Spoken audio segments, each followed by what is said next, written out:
वाल्मीकिं च तत्पुत्र पराशरं च व्यासं सुपं गौडपदं महान्तं गोविन्दयोगीन्द्रमथास्य शिष्यं श्रीशङ्कराचार्यमथास्य पद्मपादं च हस्तामलकं च शिष्यं तं त्रोटकं वार्तिककारमन्यात् अस्मद्गुरुं सन्ततमानो तस्मै श्रुते स्मृते पुराणानामालयं करुणालयं नमामि भगवत्पादं शङ्करं लोकशङ्करं शङ्करं शङ्कराचार्यं केशवं बादरायणं सूत्रभाष्यकृतो वन्दे भगवन्तो पुनः पुनः। ईश्वरो गुरुरात्मते मूर्तिभेदविभागिने व्योमवद्व्याप्तदेहाय दक्षिणामूर्तये नमः दक्षिणामूर्तये नमः।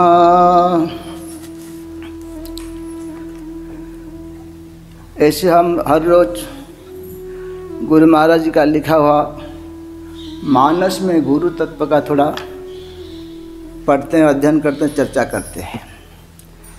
तो आज भगवान दत्तात्रेय का अवतार दिवस है।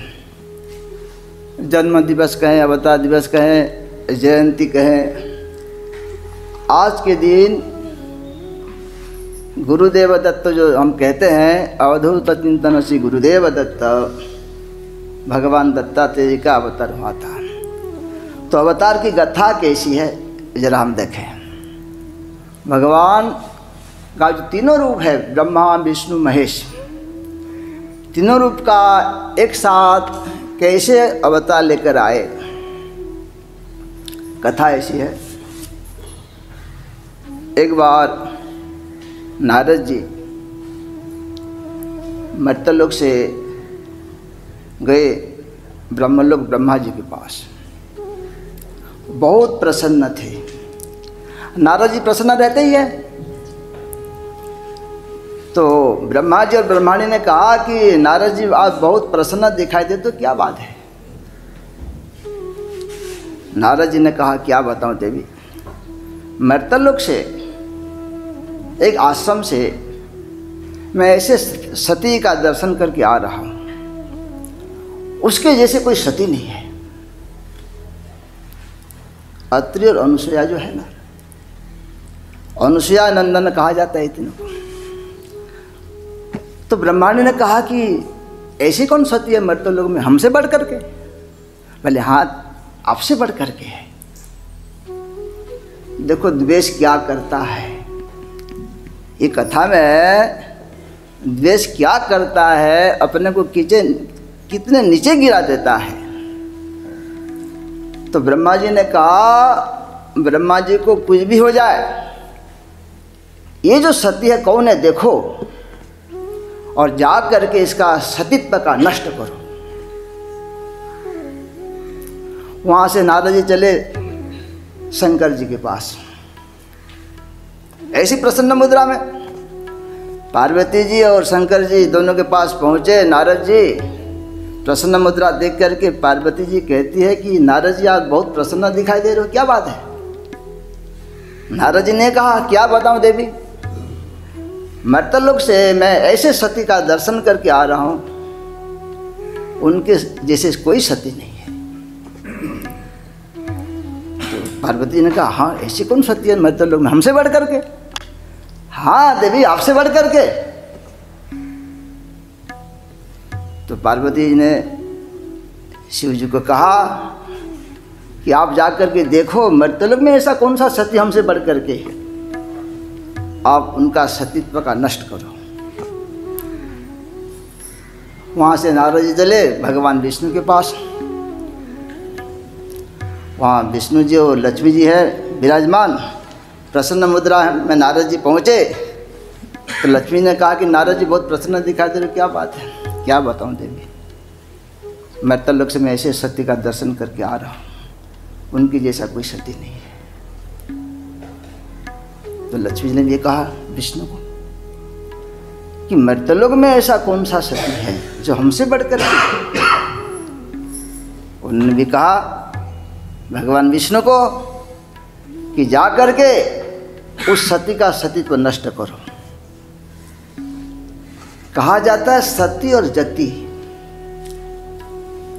इस भूमंडल में, मर्त्यलोक में जो सही में सती है और जति है, वो कुछ भी करने में समर्थ है, कुछ भी कर सकते हैं। तो आगे देखिए कि सती का सतीत्व क्या है। अब तीनों ब्रह्मा, विष्णु और महेश तीनों इकट्ठे हो गए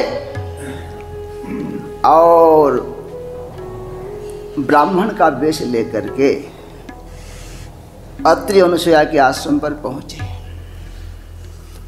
अत्रि और अनुसुया, इसका अर्थ क्या देखिए। अत्रि अर्थात जो तीनों गुण से ऊपर उठ गया है वो है अत्रि। ये सारा जगत तीनों गुणों का खेल है और हमारे शरीर में भी ये तीनों गुण हर समय एक के बदले एक ऊपर एक नीचे अर्थात बदलते रहते हैं। जैसे सत्व गुण में होते हैं तो हम प्रसन्न रहते हैं, राशि में आते हैं तो मैं तो कर लेते हैं, और तामस में आ गए तो चलो बिल्कुल हाथापाई। ये तीनों गुण का खेल है। तो जो अत्रि है तीनों गुणों से परे ऐसे महापुरुष, और अनुसुया जो कि पवित्र की मूर्ति है, जहाँ अपवित्र का कोई स्थान नहीं है। पवित्र का साक्षात मूर्ति अनुसुया। जब ऐसी स्थिति हो जाती है उसके घर में, उसके हृदय में भगवान प्रकट होते हैं। जब हम तीनों गुण से परे हो जाएंगे, त्रिगुणातीत अवस्था को प्राप्त कर लेंगे और हमारे हृदय निर्मल हो जाएगा, पवित्र से भर जाएगा, तब भगवान प्रकट होते हैं। तो तीनों ने अपने अपने पत्नियों के बाद मान करके अत्रि ऋषि के आश्रम में पहुंचते हैं। उस समय अत्रि ऋषि कहीं बाहर गए होते हैं। तो अनुसुया अपने आश्रम में है। तीनों ब्राह्मण वेश बना करके पहुंचते हैं और कहते हैं भवती भिक्षाम देहि, भवती भिक्षाम देहि, भवती भिक्षाम देहि, 3 बार उच्चारण किए। तो अनुसुया जरा कुटिया से बाहर आके देखती है, 3 ब्राह्मण हैं और भिक्षा मांग रहे हैं। तो यदि वो भिक्षा नहीं देती है, अपने धर्म का नष्ट होता है, और पति कुटिया में नहीं है तो उनको अंदर बुलाना भी थोड़ा सा ठीक नहीं है। फिर भी अपने धर्म का पालन करते हुए उन्होंने कहा कि आइए विराजे, आपको मैं भिक्षा देती हूँ। तो तीनों ने कहा हम ऐसे भिक्षा नहीं लेंगे, आप निर्वस्त्र होकर हमको भिक्षा दो। तो उन्होंने कहा कि ऐसे कैसे हो सकता है। उन्होंने कहा कि यदि ऐसा आप नहीं करते हम चले जाते हैं, हमको भिक्षा नहीं चाहिए। तो सती अनुसुया ने विचार किया, यदि भिक्षा नहीं देता हूँ हमारा धर्म का नष्ट होता है, और इसी तरह मैं भिक्षा देती हूँ मेरा सतीत्व का नष्ट होता है। तो उन्होंने अपने पति को स्मरण करते हुए तीनों के ऊपर जल छिड़क दिया। तीनों बच्चे हो गए, रेंगने लगे। देखो सती में क्या शक्ति होती है। सती में ये शक्ति होती है कि भगवान को भी एक बच्चा बना सकती है। ब्रह्मा विष्णु महेश तीनों आंगन पर खेल रहे बच्चे हैं, फिर उनको उन्होंने दूध पिलाती है, जो भी है भिक्षा देती है। अब तीनों तो वहाँ बच्चे हो गए, अब रह गए। वो तीनों में खलबली मच गई कि हमारे पतियों ने कहाँ गए। फिर तीनों मिलते हैं, इकट्ठे होते हैं और ढूंढते ढूंढते अत्रि ऋषि के आश्रम पर पहुँचते हैं। तो भाई वो भी तो शक्ति स्वरूप है, उनको तो इतना तो पता होगा। तो अत्रि ऋषि के आश्रम पर पहुँचते हैं और अनुसुईया को कहते हैं कि ये कौन है, मुझे क्या पता है। उन्होंने यहाँ आए, ब्राह्मण का वेश लेकर के आए थे, उन्होंने भिक्षा की याचना की और ये कहा कि आप निर्वस्त्र होकर हमको भिक्षा दो। तो मैं अपने पति का स्मरण करते हुए इनके ऊपर जल छिड़क दिया तो बच्चे बन गए। ये कौन है मुझे कुछ पता नहीं है।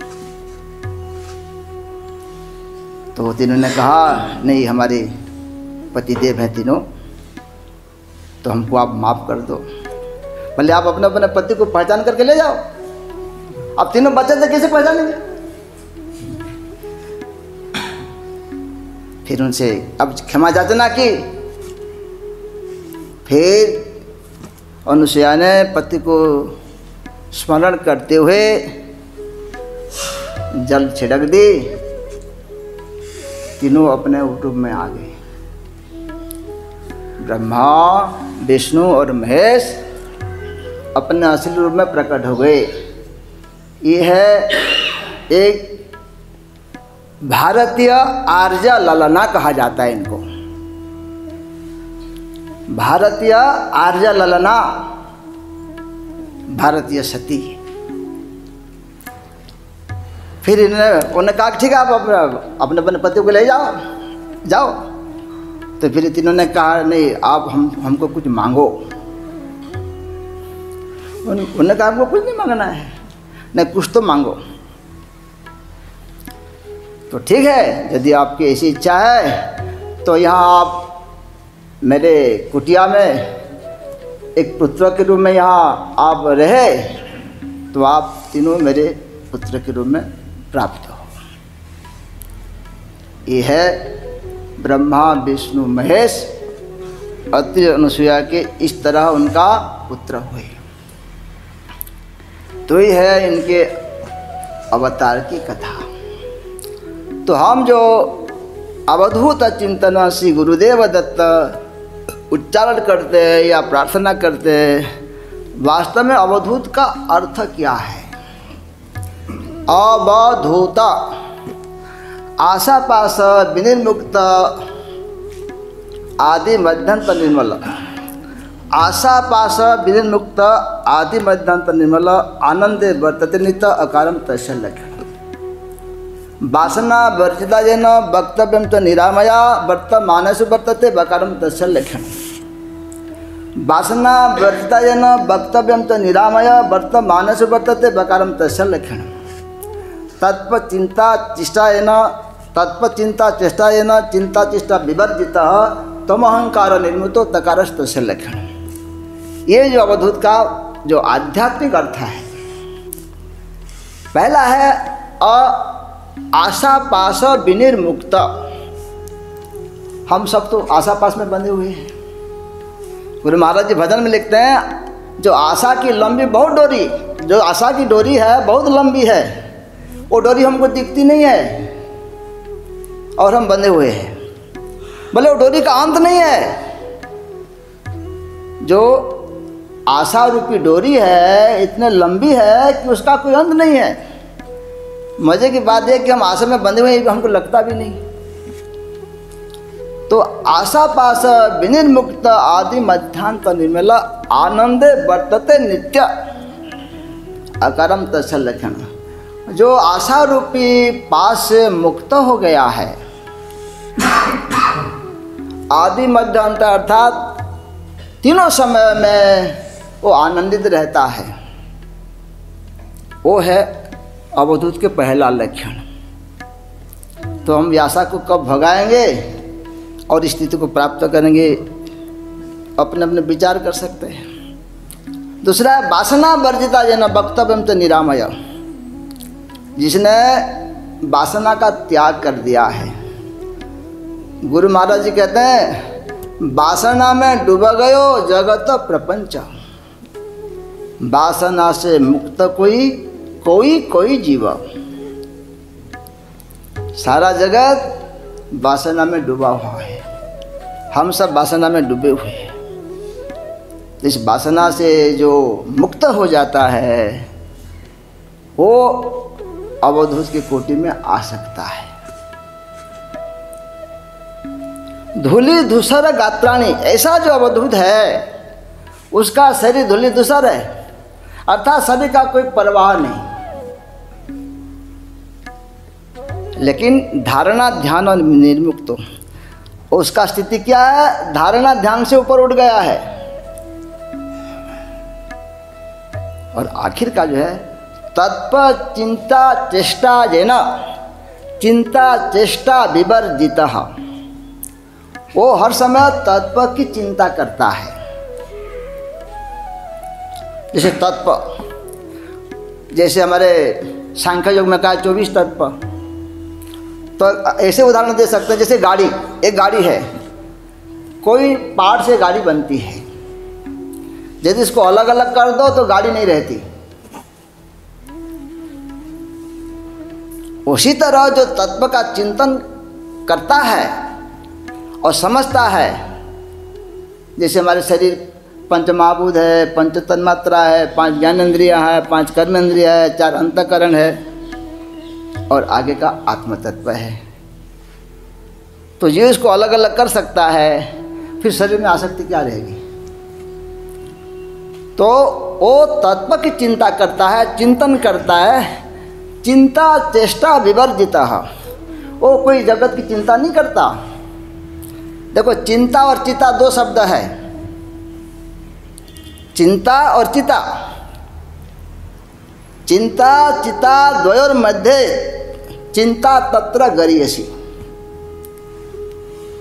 चिता दहति निर्जीव, चिंता दहति सजीव।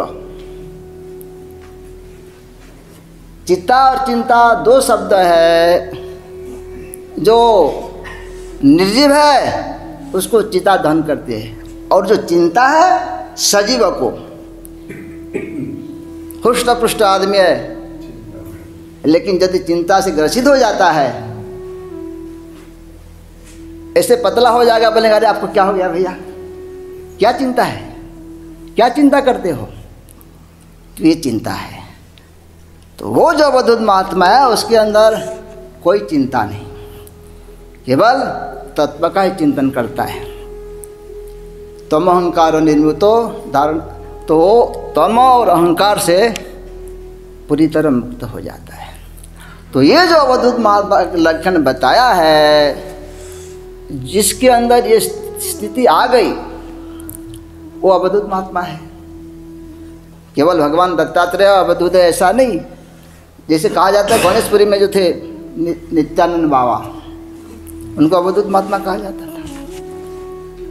तो जो स्थिति को प्राप्त कर लेता, अध्यात्म क्या है? चित्त की स्थिति, बाहर की कोई बात नहीं, आपकी चित्त की स्थिति क्या है वो देखी जाती है। तो ये आज भगवान दत्तात्रेय का जो अवतार दिवस है, वो तो गुरु हैं, और आज का उनका अवतार दिवस है। स्मरण करना हम शिष्य वर्ग का कर्तव्य है। तो भगवान दत्तात्रेय के चरण में प्रणाम करते हुए आज की बात को समाप्त करते हैं। ओम पूर्णमदा पूर्णमिदं पूर्णात् पूर्णमुदच्यते पूर्णस्य पूर्णमादाय पूर्णमेवावशिष्यते। ओम शांति शांति शांति। श्री सद्गुरुनाथ महाराज की